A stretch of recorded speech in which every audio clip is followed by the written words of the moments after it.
Allez, bonjour à tous, j'espère que vous allez bien. Aujourd'hui, vidéo assez importante, on va parler du marché, on va parler de stratégie d'investissement, de trading, de qu'est-ce qu'il faut faire par la suite, qu'est-ce que j'en pense du marché. On a eu pas mal de volatilité ces dernières heures, ces dernières 24 heures sur le marché US, sur les cryptos, donc on va voir tout ça en détail. Avant que je commence la vidéo, vous pouvez en ce moment profiter d'une offre qui commence aujourd'hui sur le programme Devenir Trader au vu du contexte de marché. C'est vraiment important ici d'être bien formé, d'avoir toutes les compétences et les connaissances pour naviguer dans ce marché où on voit qui est assez compliqué en ce moment. C'est pour ça que j'ai décidé de mettre 200 € offerts, donc c'est la promotion en ce moment, 200 € offerts sur le programme Devenir Trader. Pour ceux qui ne sachent pas, c'est un programme avec 15 modules, plus de 30 heures de vidéos, plus un accompagnement avec moi, bien sûr en message privé, en coaching, en suivi. 15 modules en passant par l'analyse technique, le money management, mes stratégies d'investissement, mes stratégies de trading, créer ta propre stratégie. Mon but, c'est vraiment que tu deviennes 100% autonome. Donc en cliquant sur le premier lien en description, tu actives la promotion et en plus, tu as accès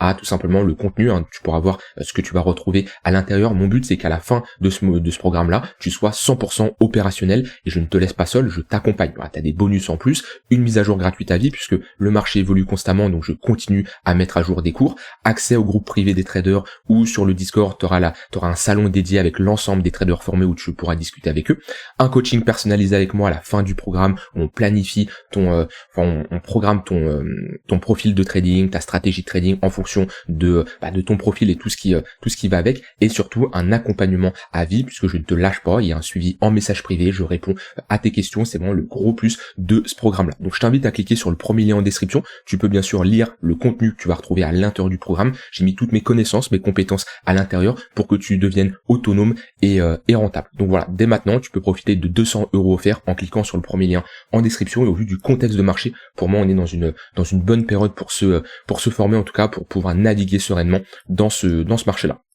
Alors, donc un Bitcoin qui a réagi sur son extrémité haute avec les différentes annonces de Trump sur les taxes qu'il va mettre dans le monde entier. Alors, il va y avoir beaucoup de volatilité pour moi dans les prochaines semaines parce que ça va être renégocié. Il va y avoir bien sûr des négociations entre les différents pays. Donc voilà, ça va pas être. Je pense pas que ça va être figé d'un point de vue au niveau des différentes taxes qu'il a mis. On voit qu'on n'a pas une taxe qui fixe en fonction de chaque pays. On a des taxes qui vont être beaucoup plus importantes, notamment en Asie. C'est ici que que les pays prennent le plus cher.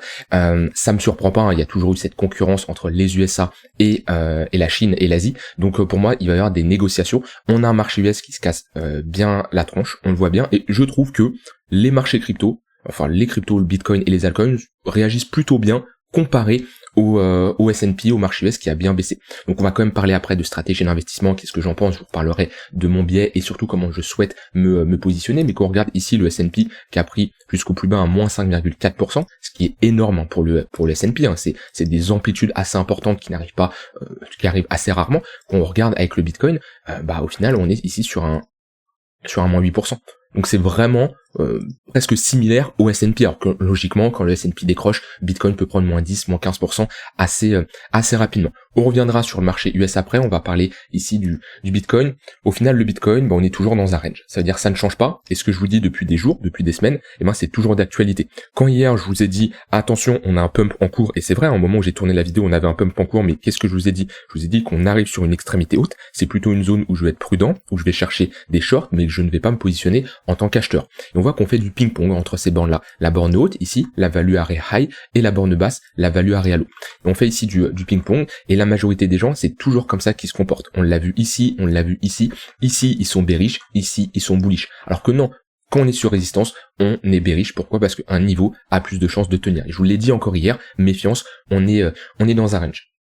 Avant de parler du court terme, mon biais, moi, n'a pas changé. C'est-à-dire, si vous regardez mes vidéos depuis un moment, vous savez que à ce niveau-là, j'ai pris des décisions de réduire mon exposition sur les cryptos. Pourquoi? Tout simplement parce qu'on avait énormément d'annonces qui étaient bullish de Trump sur le marché crypto et on a pas du tout pump, au contraire on a structuré ici une pattern de retournement et on a perdu un gros niveau, donc j'ai réduit mon exposition sur le Bitcoin et sur les altcoins, et ici j'ai réduit à nouveau mon exposition. Pourquoi? Parce qu'on avait des signaux d'un point de vue économique qui n'étaient pas incroyables, on avait des signaux sur le S&P lorsqu'il était sur son presque un ATH des rejets vendeurs que je n'ai pas aimé, et j'ai également réduit mon exposition. Mon biais n'a pas changé. Pourquoi? Parce que on a ici un tunnel 4 heures qui fait toujours office de résistance. On le voit bien ici, le tunnel H4, le tunnel rouge qui fait office de résistance, qui nous lead cette tendance moyen terme qui est baissière. Et c'est pour ça, actuellement, j'ai pas mal de cash, le fait d'être sorti à ces niveaux-là. Et mon cash n'attend juste à être redéployé. Parce que bien sûr, quand je dis sur les cryptos, faut être méfiant, je suis bearish, je suis le premier à être bullish sur le long terme. Bitcoin ira chercher ses 150 000, 200 000 $. Je ne sais pas quand, peut-être dans 2, 3, 4, 5 ans. Par contre, je suis persuadé que c'est un actif qui va continuer à performer, à faire de très bonnes performances, et il y aura toujours des opportunités. Ça n'empêche que il y a moyen d'être bearish. C'est-à-dire que, admettons, là où je vous dis ça, c'est comme si que je vous dis ça lorsqu'on est là. On a refait un nouvel ATH, sauf que entre-temps, on a perdu ici moins 60%. Donc c'est pour ça, on peut être prudent tout en étant bullish sur du très long terme. Et je suis bullish sur du très long terme. Maintenant, actuellement, je reste prudent sur le marché. Je vous l'ai dit et on l'a vu ensemble au moment où je sortais sur les altcoins. Je vous l'ai clairement dit, attention, on peut rentrer sur une phase plutôt baissière. Je suis méfiant. Et je clôture certaines de mes positions. Et honnêtement, il n'y a pas grand monde sur YouTube qui vont vous dire ok, je passe bearish ici, ok, je clôture certaines de mes positions, parce que la plupart sont permabull et la plupart ont du mal à vendre. Que si vous avez cette capacité à vendre le marché, eh ben vous avez une possibilité d'être beaucoup plus flexible, de vous adapter beaucoup plus rapidement. Il n'y a pas de biais, vous êtes permabull. Il y a rien de pire qu'être permabull. Alors vaut mieux être permabull que permabear, parce qu'on a un marché crypto qui, enfin surtout le Bitcoin, qui fait ATH sur ATH en fonction des cycles, bien entendu, mais dans tous les cas, être perma quelque chose, c'est pas intéressant. Maintenant, au niveau de ma stratégie d'investissement, que ceux qui ont vu mes vidéos récemment, j'en avais déjà parlé. Moi, je vous ai dit, actuellement, j'ai pas mal de cash. Et parmi ce cash-là, comment je souhaite le réallouer? Eh ben, je vous avais montré que parmi le cash que j'ai à disposition, je vais le réallouer de différentes façons. Il va y avoir 20% avec des ordres en mode épuisette, dont certains qui ont déjà été atteints, par exemple sur le Bitcoin, qu'on est revenu chercher 78, 77, j'ai des ordres ici qui ont été exécutés, et j'en ai bien plus bas sur le Bitcoin, pareil sur Ether, sur Solana, sur Hyperliquid, bien sûr une proportion beaucoup plus importante sur Bitcoin et sur Ether, parce que c'est les mastodontes comparés à du Hyperliquid bien entendu, mais voilà, c'est les 4 grosses cryptos que je surveille actuellement, et j'ai 20% de mon cash que je souhaite mettre à disposition qui sont en ordre mode épuisette. Et ensuite je vais avoir 80% de cash pour le moment qui attend, qui est stocké sur le côté, qui est on va dire bien à l'abri, pas sur un exchange ou autre, et qui est prêt à être déployé pour différentes raisons. Soit on a vraiment un gros crack de marché, une grosse baisse, admettons comme un crack Covid ici, où je me dis ok, là on est sur un marché qui est totalement sous-évalué et je vais rentrer. Alors quand je rentre pas 80% d'un coup. Je vais rentrer, ça va dépendre de comment le marché évolue, ça va dépendre des convictions, des signaux que j'ai, mais je vais rentrer par palier. Ça, c'est un premier cas, c'est on a un gros crack, un marché qui dump, là, qui prend Bitcoin, qui prend moins 40% d'un coup, qui va chercher 50 000 $ ou un truc comme ça, grosse baisse, ok? Là, c'est un premier cas où je vais le déployer.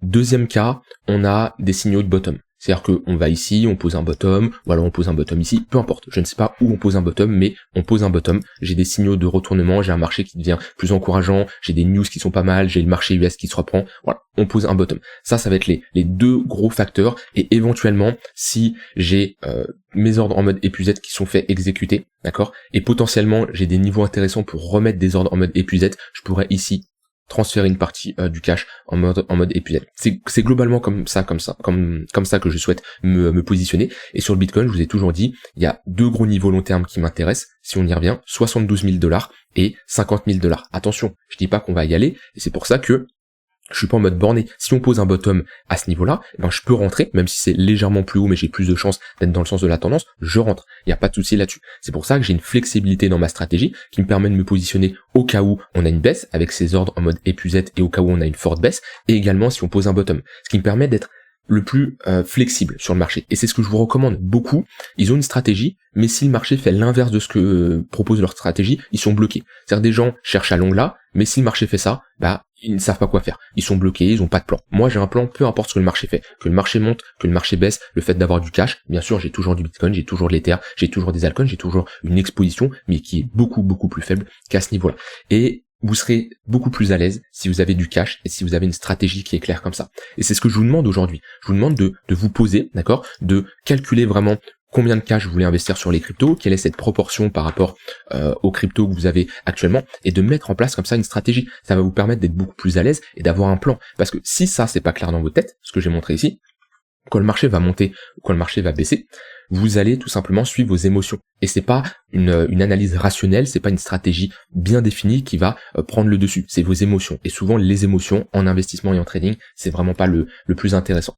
Maintenant, si je pars ici sur du court terme, court moyen terme, on est toujours à l'intérieur d'un range. Comme je l'ai souvent dit, un range précédé par une dynamique baissière a plus de chances de casser par le bas. Et ça, je vous l'ai jamais caché. Je vous ai toujours dit qu'on avait plus de chances de revisiter ce creux-là que d'aller chercher ce sommet-là. C'est pas pour ça qu'il faut turbo short, être en levier x100 et risquer toute sa fortune parce que j'ai dit ça, mais tout est une question de probabilité, et c'est le cas. Pour le moment, on a plus de chances de revisiter ce creux-là.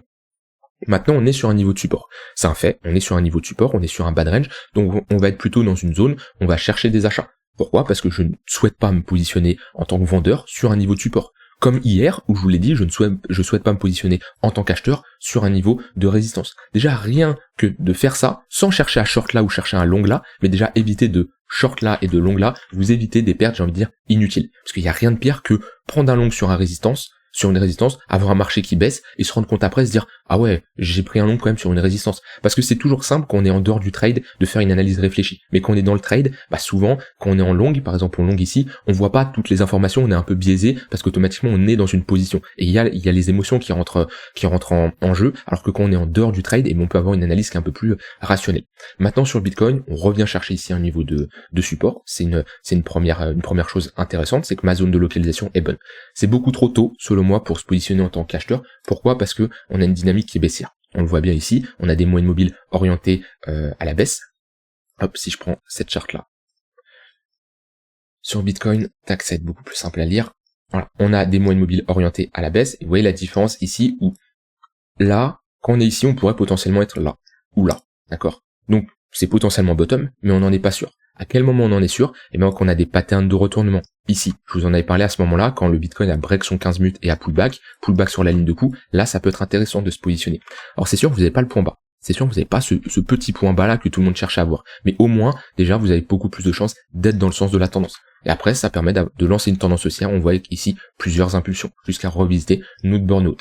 Ici, si on fait la même chose, c'est-à-dire qu'on commence à consolider, potentiellement le 15 minutes il va venir comme ça, on va se faire rejeter dedans, hop, si on fait quelque chose comme ça, je dis pas qu'on va faire ça, je dis si on fait quelque chose comme ça, et qu'on break le 15 minutes, et ben idéalement, là ça peut être intéressant de se positionner, avec une zone d'invalidation sous la structure, pour revisiter l'extrémité haute. Mais actuellement, on est dans une tendance qui est baissière, on a un 15 minutes qui repasse sous le 1 heure, on a un 3 minutes qui lead cette tendance baissière, on voit bien là qui a fait office de résistance. Donc on a une petite réaction acheteuse, mais là on fait toujours des sommets de plus en plus bas. Donc actuellement, même si on est sur support, je vais être méfiant et de ne pas me positionner n'importe quand. Par contre, dans les prochaines heures, dans les prochains jours, si j'ai une réaction acheteuse avec une pattern de retournement, ça peut être intéressant pour se positionner. Maintenant, méfiance, comme je dis, on peut s'attendre à de la volatilité avec les annonces qui ont été faites par Donald Trump. On a un marché US qui corrige bien et qui break des creux assez importants. On en reparlera après. Donc c'est pour ça, je reste méfiant. Et on est ici dans une période où planifier votre stratégie d'investissement, c'est bien. Après, faut patienter, parce que quand elle est planifiée, faut attendre qu'elle s'exécute. On n'est pas sur du 5-15 minutes, il va y avoir des opportunités tout le temps. Ça se trouve, vous allez avoir des opportunités une fois par mois, une fois tous les 3 mois, sur de l'investissement long terme. Et c'est là où, si vous ne tradez pas, soit vous ne faites rien et vous patientez, ou c'est là l'avantage du trading, c'est que il y a des opportunités. Quand il y a de la volatilité comme ça, qu'on fait du hump and dump, qu'on revient chercher des niveaux de support ou de résistance, il y a des opportunités. Donc c'est simple, c'est si vous êtes un investisseur long terme et vous ne tradez pas, alors il va falloir patienter et on peut rentrer dans un cycle de marché qui dure encore longtemps, on fait pas grand chose et on reste pendant des mois dans une tendance baissière ou à range. Dans ce cas-là, faut patienter. Et si vous tradez, il va y avoir des opportunités. Et le mieux, c'est clairement de trader et d'investir. Parce que déjà en tradant, vous allez avoir une autre vision et ça va renforcer également votre niveau dans vos analyses sur l'investissement. Parce que avec ce qu'on subit en trading, l'investissement paraît un poil plus simple. Je dis pas que c'est facile, mais ça paraît quand même un poil plus simple. Donc c'est pour ça, pour moi on est dans une fenêtre ici où faut construire sa stratégie sur du long terme, mais c'est surtout sur du court moyen terme qu'on va en profiter. Et c'est ce que je vous disais dans les derniers jours, je vous disais qu'on est dans un contexte de marché où moi je me concentre beaucoup plus sur l'intraday et du swing que de l'investissement long terme, parce que j'ai pas encore de bottom qui est bien défini. Voilà, j'étais franc avec vous, je vous ai tout dit, ma stratégie, ce que j'en pense du marché, voilà, Bitcoin qui m'intéresse, Ether qui m'intéresse, mais actuellement c'est Bitcoin qui lead toujours la tendance, je veux pas me positionner trop rapidement et on va continuer à trader le marché. Vous voyez que d'un point de vue trading, j'ai beaucoup plus été été actif ces derniers jours, ces dernières semaines, que ça soit des trades sur Ether, sur Hyperliquid, sur d'autres Solana, voilà des positions que je vous ai montré, que ces derniers mois. Pourquoi? Parce que on a des setups qui s'exécutent et on a un marché qui est favorable selon moi pour trader.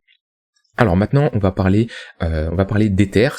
Ether qui continue sa phase baissière, il se fait rejeter toujours dans ses moyennes mobiles, tac, ici, on le voit bien, le tunnel H4 qui fait toujours office de résistance, on est revenu chercher le tunnel 1 heure, on s'est fait rejeter, et on revient chercher à nouveau un niveau de support. Donc je peux pas être bearish ici sur un niveau de support. C'est comme qu'on était ici, si vous vous en souvenez, moi mes vidéos je les supprime pas, vous pouvez les regarder, je vous en avais parlé à ce niveau-là, je vous dis si Ether commence à break son tunnel 15 minutes et à pullback, ça peut être intéressant de chercher des longues parce que on est sur une extrémité basse, on a ici une pattern de retournement en 1 heure, on break le 15 minutes, on le transforme en support, on peut être ici sur le début d'une réaction. Quand je dis ça, je dis pas que ça y est, c'est reparti, on y va à 4000$, on est sur du court terme, donc on peut au moins revisiter le tunnel 1 heure. Et c'est ici ce qu'on a fait. Donc actuellement, on est sur un niveau de support. Voilà, on est sur un bad range. Si vous avez du mal à identifier des bad range, vous pouvez mettre ici un volume profile. On voit qu'on est au niveau de la value area low. Idéalement, ce qu'on voudrait ici, c'est réintégrer cette value area low, poser ici un bottom, une pattern de retournement en 1 heure, voire en H4, break le tunnel 15 minutes, et dans ce cas-là, on aura de grandes chances de retourner chercher notre extrémité haute au niveau de la value area high, tout en pensant que on est dans un range qui est précédé par une dynamique baissière, donc ce range-là a plus de chances de casser par le bas. Comme je vous l'avais dit quand on était ici, là, je vous avais dit attention, on est sur un niveau de support, mais toujours dans une dynamique baissière, comme on était ici, et j'en passe. Ça, c'est vraiment important de comprendre qu'un range précédé par une dynamique baissière a plus de chances de casser par le bas. Peut-être que ce range-là, on va le casser par le haut, et ça ne change rien, à mon point de vue. C'est-à-dire que d'un point de vue probabilité, on a toujours plus de chances de casser par le bas. De toute façon, on met des moyennes mobiles, on voit bien que Ether reste baissier, reste dans une dynamique baissière, donc déjà, vaut mieux chercher des shorts, pas n'importe où, parce qu'actuellement, on est sur un niveau de support. Donc c'est pour ça que je reste méfiant. J'ai toujours des ordres en mode épuisette en dessous. J'en avais quelques-uns qui s'étaient fait exécuter sur cette mèche-là, et j'ai des niveaux beaucoup plus bas, avec bien sûr, surtout du cash qui est prêt à être mis à disposition au cas où on pose ici un bottom. Alors, on va voir le marché US. Alors avant, rapidement, Hyperliquid, j'ai pris mon trade, j'ai pris un break-even. Alors c'est pas sur cette charte-là, c'est sur celle-ci. J'ai pris un BE, je vous avais dit, suivi du trade, voilà, on l'avait vu en direct, et j'ai pris un BE hier. Break-even, c'est-à-dire que mon entrée, je l'ai mis, mon stop loss, je l'ai mis à mon prix d'entrée, légèrement au-dessus pour ne pas prendre de perte vis-à-vis des frais. Donc voilà, c'est une position nulle, je gagne rien, je perds rien. C'est une position où dès qu'on est parti, je vous l'ai dit, je la mets rapidement à BE pour être tranquille. J'aurais pu me faire BE ici, parce que j'étais déjà à BE quand on est revenu chercher ce niveau-là. À partir du moment où on est dans une tendance baissière et qu'on cherche des achats, on n'est pas dans le sens de la tendance, donc vaut mieux se mettre à BE rapidement parce que, pareil, un range a plus de chances de casser par le bas, chose qui est bien ici signalée parce qu'on a bien perdu l'extrémité basse de ce niveau-là. Donc voilà, c'était un trade qu'on avait vu ensemble au moment du break ici, 31 mars, où je me suis positionné. Vous avez vu tout le suivi, un peu comme Ether la semaine dernière, on avait fait un suivi complet sur Ether. Bon, Ether ça a fini par être un gain, Hyperliquid ça a fini par être un break-even. Il n'y a pas que des gains en trading, ça fait partie du processus, et je serai jamais le mec à vous dire c'est 100% de réussite, le trading c'est simple, vous allez réussir facilement, ça n'a pas besoin de travailler, c'est trop simple, franchement, voilà, non. Et ceux qui suivent mon programme le savent. Si vous pensez suivre mon programme et que ça va être hyper simple, vous n'avez pas besoin de bosser, que tout est facile, mais d'une facilité où, non, va falloir bosser, va falloir s'investir, va falloir bien sûr travailler de votre côté et pratiquer. Et c'est comme ça. Toutes les formations, tous les programmes dans n'importe quel domaine dans la vie, il y a la partie théorique, mais il y a surtout la partie pratique. Et moi, je concentre beaucoup plus ce programme-là sur l'accès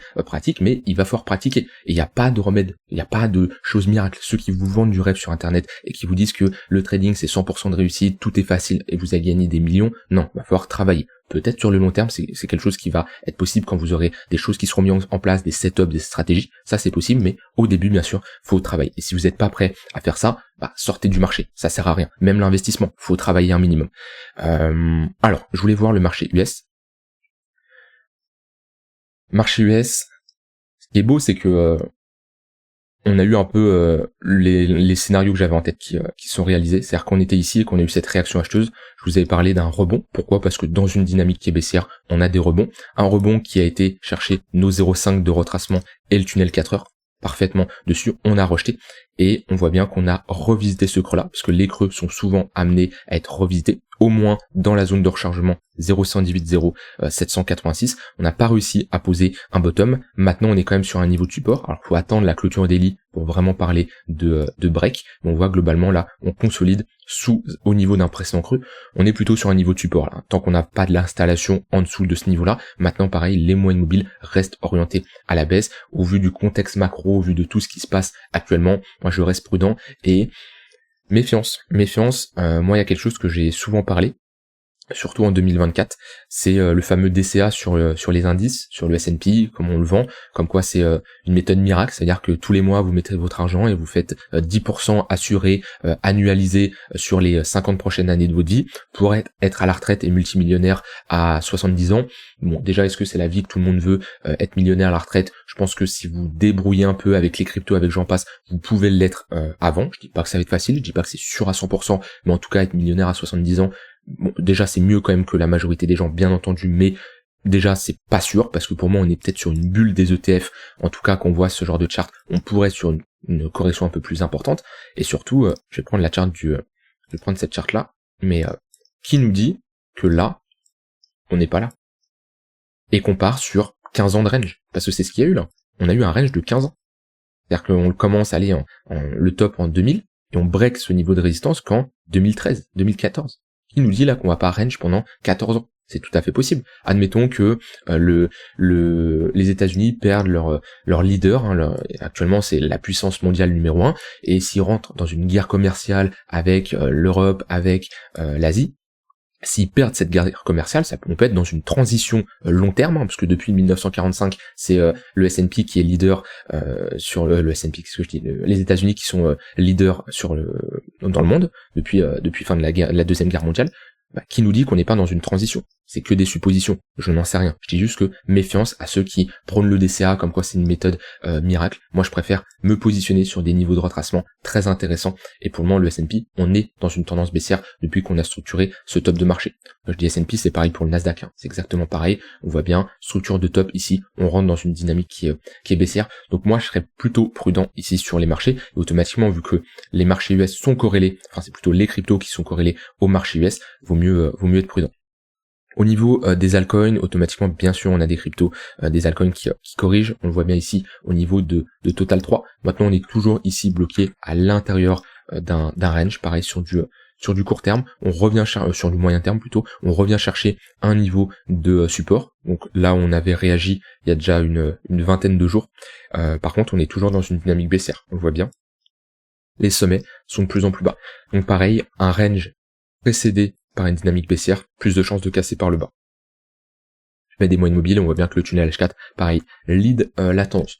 Donc rien n'empêche de chercher à se positionner sur des altcoins, je l'entends, et c'est tout à fait possible. Maintenant, vous devez sélectionner vos cryptos en fonction de une analyse complète, analyse fondamentale, analyse de la tokenomics, et j'en passe, une analyse vraiment complète, totale, et surtout avoir un plan. C'est-à-dire vous savez quel crypto vous voulez, vous savez à quel niveau vous voulez en acheter, quel curseur d'exposition vous allez mettre sur cette crypto-là, et voilà, posez pourquoi vous achetez cette crypto. Là, si vous prenez votre portefeuille et vous faites crypto par crypto, posez-vous la question. Pourquoi vous l'avez en portefeuille? Est-ce que c'est parce que vous avez des vraies convictions dessus? Est-ce que c'est parce que il y a un ami qui vous en a parlé? Est-ce que c'est parce que votre youtubeur préféré vous a dit que c'était une bonne crypto? C'est quoi les vraies motivations, les vraies conditions qui vous ont fait acheter cette crypto-là? Déjà, ça va vous permettre peut-être de faire un tri dans votre portefeuille. Parce que la vraie raison, ça doit être une analyse complète de votre part avec de fortes convictions dans la crypto. Si c'est pas le cas, c'est une crypto que vous allez paniquer à un moment donné parce que vous ne croyez pas et vous inconsciemment vous vous dites que c'est un bon investissement, mais quand vous allez vous en rendre compte, potentiellement ce n'est pas un bon,